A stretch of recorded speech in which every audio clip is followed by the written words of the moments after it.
Una vez que hemos analizado el efecto sustitución, el efecto renta y el efecto total debido a los cambios de la renta o los cambios del precio, tenemos que pasar a ver cómo ha cambiado el bienestar del individuo. Para eso vamos a partir desde un concepto clave: el excedente de consumidor, que lo pondremos en contrapeso con otras medidas como la variación compensatoria y la variación equivalente. A la variación compensatoria también se la conoce como variación compensada. Estos análisis los vamos a hacer considerando las perspectivas de Marshall, que es inevitable, y Hicks. También se lo pudiera hacer con Slutsky, pero vamos a hacerlo solamente con Hicks. ¿Y por qué analizamos la variación del bienestar con el excedente del consumidor, que está en otro plano?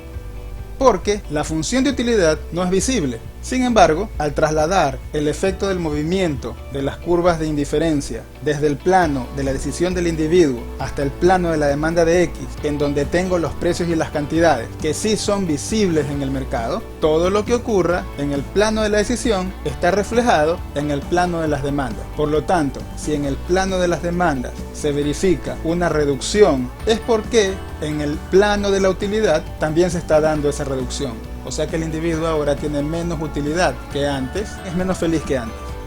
Vamos a iniciar el análisis entonces de cómo cambia el bienestar del consumidor cuando cambian los precios. En este caso, cuando sube el precio. Así que la pregunta sería: ¿cuánto es la pérdida de bienestar del consumidor causada por un incremento del precio del bien?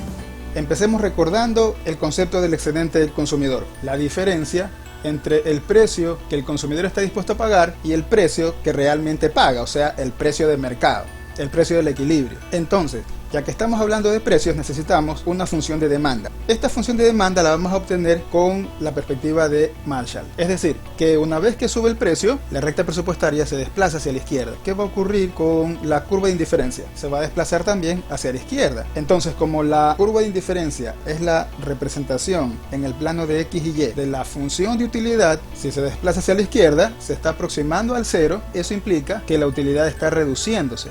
Ahora estaríamos en este nuevo punto, C sub m. Las nuevas cantidades serían X sub 1 sub m, como se puede notar es menor a X sub 0, y bueno, Y no ha cambiado porque hacia allá nos lleva la perspectiva de Marshall, ¿no? Si cambia el precio de X, solamente cambia la cantidad de X, la cantidad de Y no. Desde el plano de la decisión, vamos a trasladar los puntos hacia los planos en el que vamos a representar la demanda de X y la demanda de Y. Cuando el precio estaba abajo, la cantidad era X sub 0. Ahí está trasladado el punto C sub 0. Y ahora, cuando el precio subió, la nueva cantidad es X sub 1 sub m. Como podemos ver, hay una relación con pendiente negativa y así quedaría la demanda del bien X.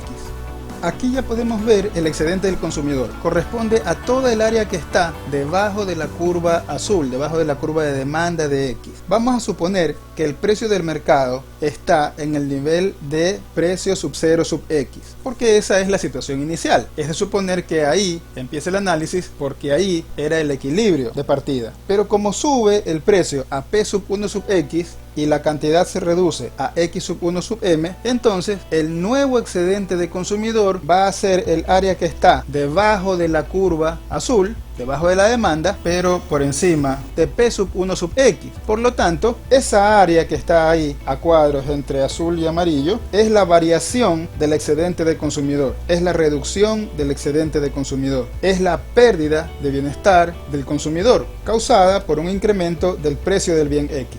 Y así respondemos a la pregunta original: ¿cuánto es la pérdida de bienestar del consumidor causada por un incremento del precio del bien X? Aquí también tenemos el plano de la demanda de Y, pero es únicamente con fines de ubicación en la teoría económica. Realmente todo el análisis se va a concentrar en lo que ocurre con X.